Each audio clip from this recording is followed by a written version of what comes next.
anak bangsa India daripada Negeri Sembilan. Saya mempunyai masalah gangguan setiap malam.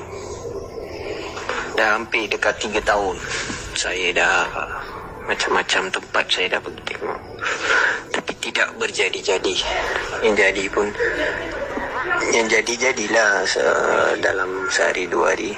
Lepas tu datang balik gangguan tu, sehinggalah saya punya perniagaan semua saya hilangkan. Kerana punca kegangguan ni, ada orang menghantar barang syaitan pada saya. Setelah saya jumpa dengan Cik Man melalui telefon, saya bagi tahu masalah saya. Hanya sehari saja saya sudah selesai. Masalah saya diselesaikan oleh Cik Man.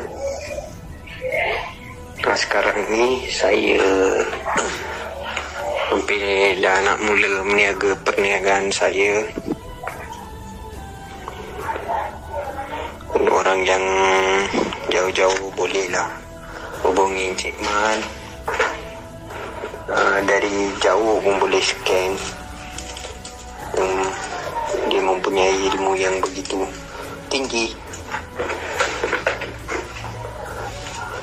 Waalaikum. Nani Negeri Sembilan இருந்து தமிழ்நாட்டை சேர்ந்தவன். எனக்கு வந்துட்டு என்ன பிரச்சனை இருக்குன்னா, 2019 இருந்து காடியில் ஆக்சிடென்ட் பட்டேன். அதில் இருந்து கங்குவான்.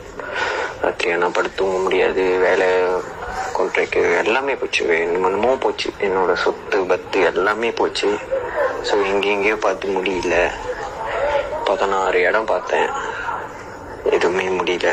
கடைசியாக நிச்சயமான டிக்டாக் மூலியமா ஃபோன் அடித்து இந்த மாதிரி பிரச்சனை அப்படின்னு சொன்னேன். ஸோ அவருக்கு ஒரே நாளில் என்னோட பிரச்சனையை வந்துட்டு சொல்யூஷன் பண்ணி விட்டாரு. எந்த ஒரு காசும் வாங்கலை, எதுவும் வாங்கலை. ஏன்னா அவ்வளோ பெரிய ஒரு சூசாக்கு ஆளாக்கி விட்டுச்சு. இப்போ செஞ்சு 2 நாள் தான் எனக்கு பிரச்சனைகள் எல்லாமே தீர்றதுக்கு இதாகிக்கிட்டு இருக்கு. ஸோ யாருக்கு இந்த மாதிரி பிரச்சனை, பெரிய பெரிய பிரச்சனைகள்லாம் இருக்கோ, சும்மா தொடர்பு கொள்ளுங்க.